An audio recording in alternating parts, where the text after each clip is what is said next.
Okay, so here's a 1970 Conar radio, which was offered by NRI, National Radio Institute, which was a correspondence school. Now, they had a solid state version of this, and then they had a tube version. This is the tube version.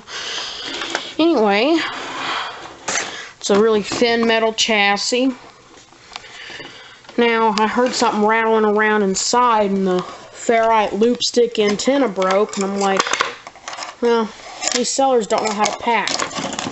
And so, well, we're going to try and solder this antenna wire back together and maybe replace these capacitors, like the across the line capacitor,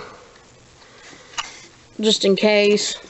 So, I'll be back with the fixed antenna.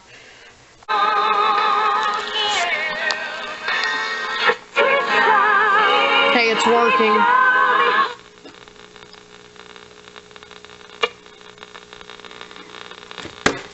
It's really only picking up my 2 stations,